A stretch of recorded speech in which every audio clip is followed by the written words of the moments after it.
आइए दोस्तों, आज अपन बात कर रहे हैं फिर से नई वीडियो के साथ, जिसमें अब तक के जो टॉपिक अपन ने पढ़ाए हैं उन्हीं टॉपिकों में से जो आए हुए अब तक के जो क्वेश्चन हैं उन्हीं की चर्चा को आगे बढ़ाते हैं। देखिए, क्वेश्चन है आज का पहला। गणित सभी विज्ञानों का सिंह द्वार और कुंजी है, यह कथन किस गणितज्ञ का है? ये सेकंड आरपीएससी सेकंड ग्रेड 2011 में पूछा है। तो ये कथन कहने वाला, देखो अपन को एक तो ये कथन मिलता है जो बहुत बार पूछा गया है, और एक कथन ये मिलता है कि गणित को सभ्यता और संस्कृति का दर्पण किसने कहा। तो एक कथन ये मिलता है, तो दोनों कथन बार बार पूछे जाते हैं, दोनों कथनों में अपन को कंफ्यूजन हो जाता है।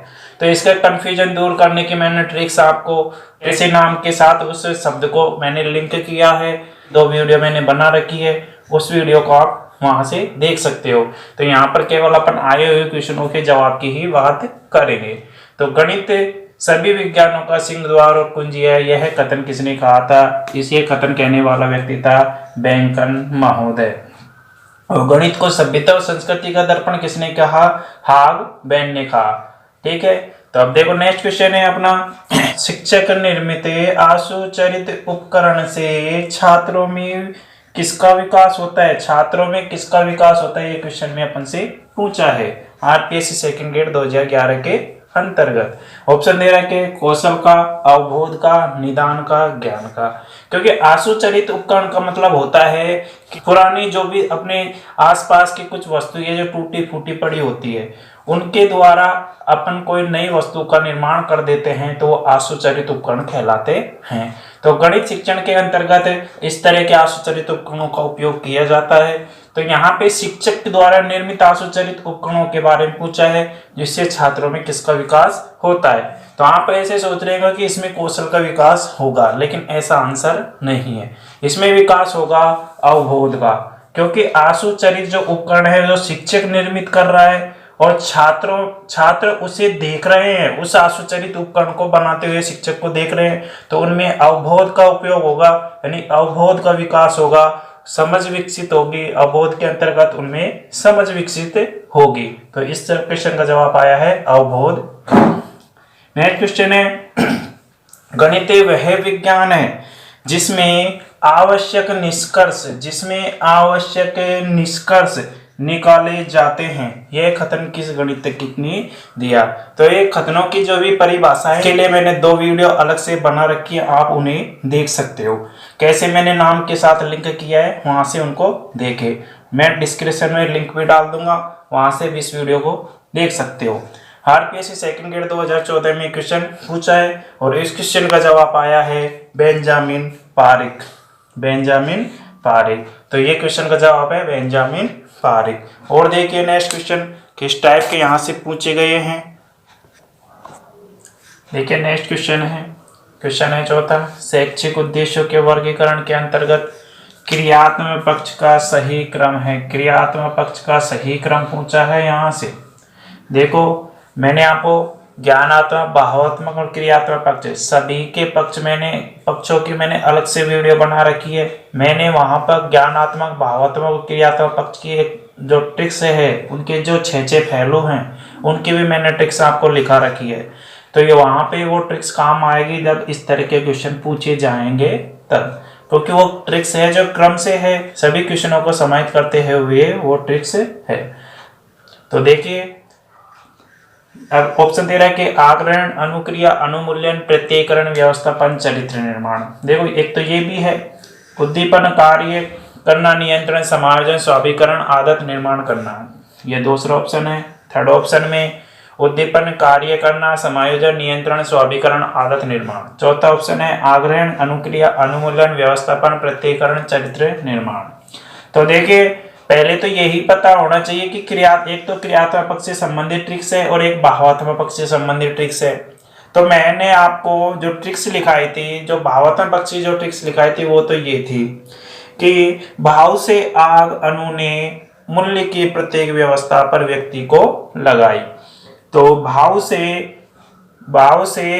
आग अणु ने मूल्य की प्रत्येक व्यवस्था पर व्यक्ति को लगाई। व्यक्ति शब्द की जगह यहाँ पे चरित्र शब्द का उपयोग कर रहा है और मैंने आपको वहां पे भी लिखाया था। तो ये तो टिक्स है जो भाव से संबंधित है, लेकिन अपन से पूछी है जो क्या पूछा है, क्रियात्मक पक्ष की टिक्स पूछी है। वो तो क्रियात्मक पक्ष की टिक्स मैंने लिखाई थी आपको। क्रिया ने कार्य निशा ने स्वभाव की आदतों से किया, उ कार्य निशा ने स्वभाव की आदतों से किया, तो इसका मतलब यही क्रम ज्यादा सही है। तो यही क्रम सही है, देखो तो यही क्रम सही है, यही अपना आंसर है। और देखो औरों में देखो कुछ चेंज कर रखा है। देखो यहाँ पे उद्दीपन, कार्य, अनुक्रिया, समायोजन को आगे लिख दिया, नियंत्रण को पीछे लिख दिया, तो इसलिए ये गलत हो गया। आग्रहण, अनुक्रिया, अनुमूल्यन यहाँ तक तो सही है, लेकिन व्यवस्थापन और प्रत्यय निर्माण को अलग उल्टा सीधा लिख दिया, तो ये आंसर नहीं है। तो आंसर क्या है अपना सेकंड नंबर ऑप्शन। आप उन ट्रिक्सों को वहां हमारी जो वीडियो है वहां से आप देख सकते हो, आपको डिस्क्रिप्शन में भी लिंक मिल जाएगा। देखो नेक्स्ट क्वेश्चन है 5वां, वह जो गणित के सौंदर्य की प्रशंसा करता है। आरपीएससी सेकंड ग्रेड 2014 में क्वेश्चन पूछा है। ऑप्शन अपन को दे रखे हैं, गणित का साहित्य पढ़कर, महान गणितज्ञों के चित्र देखकर, गणित पर भाषा सुनकर, गणित की पहेलियां तथा उलझनपूर्ण समस्या को सुलझा कर हल करना। तो इस तरह की 4 ऑप्शन अपन को दे रखे हैं, तो इनमें से कौन सा ऑप्शन सही है। तो देखो गणित का अपना एक सौंदर्यात्मक महत्व है, सौंदर्यात्मक मूल्य है, तो इसके बारे में मैंने आपको एक कथन भी लिखाया था। उन वीडियो के अंतर्गत मैंने कथन लिखाया था कि गणित का अध्ययन उचित तथा स्थूल रूप से किया जाता है तो छात्र उसके सौंदर्य का आनंद लेने में समर्थ होता है। ये कथन मैंने आपको लिखाया था कि गणित का अध्ययन उचित तथा स्थूल रूप से किया जाए, यानी उचित और स्थूल रूप से। अब देखो यहाँ पे उचित और स्थूल रूप से किस चीज का उपयोग हो रहा है। अब देखो गणित का साहित्य पढ़कर क्या उनमें सौंदर्यात्मक अनुभूति होगी क्या, क्या सौंदर्यात्मक महत्व की बात आएगी क्या, क्या महान गणितज्ञों के चित्र देखकर सौंदर्य महत्व की प्रशंसा होगी क्या गणित पर भाषण सुनकर होगी क्या गणित की पहेलियां उलझनपूर्ण समस्या को सुलझाकर ऐसी सौंदर्य की प्रशंसा होगी क्या। तो देखो स्थूल और सूक्ष्म रूप से अपन को ज्ञान देना चाहिए, तो यानी कि वो ज्ञान ही उचित होता है, उसी में बालक आनंद लेके पढ़ता है, तो वो ज्ञान होगा। जैसे अपन ने बच्चों से पहेलियां पूछना शुरू कर दिया, उलझनपूर्ण समस्या दे दी, तो इस तरह से बच्चे हैं जो एक्टिव रहकर काम करेंगे, और एक्टिव रहकर काम करके उनके सौंदर्य की प्रशंसा होगी। तो इस तरह की गतिविधियां उनको करानी चाहिए। तो इसका आंसर है गणित की पहेलियां तथा उलझनपूर्ण समस्या को सुलझाकर हल करना।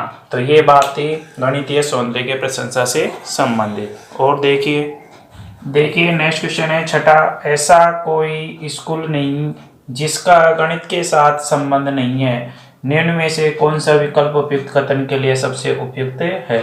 आरपीएससी सेकंड ग्रेड 2014 में ये क्वेश्चन पूछा है, तो ऑप्शन देख लेते हैं इसके। सिर्फ विज्ञान के विषयों का गणित के साथ उच्च धनात्मक संबंध है। सेकंड ऑप्शन है कुछ ही लोग इसका अध्ययन करते होंगे। थर्ड ऑप्शन है सभी विषयों के साथ गणित का निकट संबंध है। चौथा ऑप्शन है गणित की उन्नति दूसरे विषयों से ठीक तरह से हो सकती है। तो ये ऑप्शन अपन को दे रखे हैं, तो इन ऑप्शनों के आधार पर ही अपन को आंसर देना है।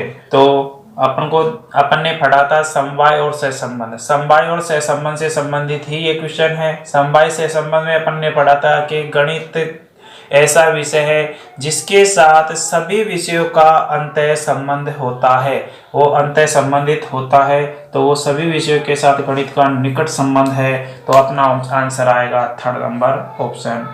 क्वेश्चन 7वां है कौन सा विद्यार्थी कहलाएगा कि वह घन तथा घनाभ का अवबोध समझ रहा है। देखिए ये क्वेश्चन ही इसी तरीके का क्वेश्चन है, यही ऑप्शन थे, सारे क्वेश्चन थे, लेकिन वहां पे अपन को लिख दिया था वर्ग और आयत, वर्ग तथा आयत, ये 2 शब्द लिख दिए थे 2010 के अंतर्गत। ये क्वेश्चन मैंने लिखा दिया था आपको पिछले वीडियो में। तो ऑप्शन अपन को दे रखे थे, तो अवबोध से संबंधित अपन को उद्देश्य की प्राप्ति करनी है, तो अवबोध के अंतर्गत मैंने लिखा था व्याख्या, वर्णन, तुलना, अंतर, समानता, असमानता, विभेद करना, वर्गीकरण करना, ये सभी बातें किसके अंतर्गत आएंगी, अवबोध के अंतर्गत आएंगे। तो ये उस क्वेश्चन का जवाब आ गया है जो दोनों की समानता और असमानताओं के बिंदुओं को बता सके, इस क्वेश्चन का जवाब है। और देखिए नेक्स्ट क्वेश्चन अपन को कैसे कैसे यहाँ से पूछे गए हैं इन्हीं टॉपिकों से। देखिए नेक्स्ट क्वेश्चन है अपना 8वां, गणित की उन्नति तथा सुधार देश की संपन्नता से संबंधित है। यह कथन गणित के किस मूल्य को दर्शाता है? तो आरपीएससी सेकंड ग्रेड 2016 में ये क्वेश्चन पूछा था और आरपीएससी सेकंड ग्रेड 2010 में भी ये क्वेश्चन को मैंने लिखा दिया था। वहां पे खालिस्तान दे के क्वेश्चन पूछा है और वहां पे ऑप्शन भी चेंज कर दिए हैं। यहाँ पे वहां पे ऑप्शन अलग थे, तो ऑप्शन का जो जवाब है वो तो वही होगा जो उस 2010 में पूछे हुए क्वेश्चन का था। तो गणित की उन्नति तथा सुधार देश की संपन्नता से संबंधित है। इस कथन को मैंने नाम के साथ लिंक करना भी सिखा दिया था। यह कथन नेपोलियन ने दिया था। नेपोलियन का यह कथन किस उद्देश्य की पूर्ति करते हैं, किस मूल्य से संबंधित है? तो ये सामाजिक मूल्य से संबंधित ये कथन है। नेक्स्ट क्वेश्चन है 9वां, उस वैज्ञानिक शिक्षा की नींव जो गणित के साथ प्रारंभ नहीं होती है अवश्य दोषपूर्ण है। तो ये कथन किसने कहा था? तो इस कथन के भी मैंने लिंक करके आपको परिभाषाओं के अंतर्गत इस कथन को भी मैंने लिखा दिया था और वहां पे लिंक करके भी मैंने आपको बता दिया था। आप हमारे उस वीडियो को जरूर देखें। तो आरपीएससी सेकंड ग्रेड 2016 में क्वेश्चन पूछा था। तो ये क्वेश्चन का जो कथन कहने वाला व्यक्ति था कोम्टे महोदय। तो कोम्टे महोदय ने ये कथन कहा था। नेक्स्ट क्वेश्चन है 10वां, विद्यार्थी समांतर श्रेणी के उदाहरण दे सकेगा। अब उदाहरण दे सकेगा ये मैंने किस विशेष उद्देश्य के अंतर्गत मैंने ये बात लिखाई थी, आपको ध्यान आ रहा होगा। मैंने व्याख्या, वर्णन, तुलना, अंतर, संबंध स्थापित करना, उदाहरण देना, ये सभी बातें मैंने किसके अंतर्गत लिखाई थी? अवबोध प्राप्त उद्देश्यों के अंतर्गत। ये क्वेश्चन भी आरपीएससी सेकंड ग्रेड 2016 में पूछा हुआ था। तो इस तरह के ये क्वेश्चन आपके 10 क्वेश्चन आज की टेस्ट सीरीज में कंप्लीट होते हैं। मिलेंगे नेक्स्ट वीडियो के साथ, जब तक के लिए बेस्ट ऑफ लक। जय हिंद, जय भारत।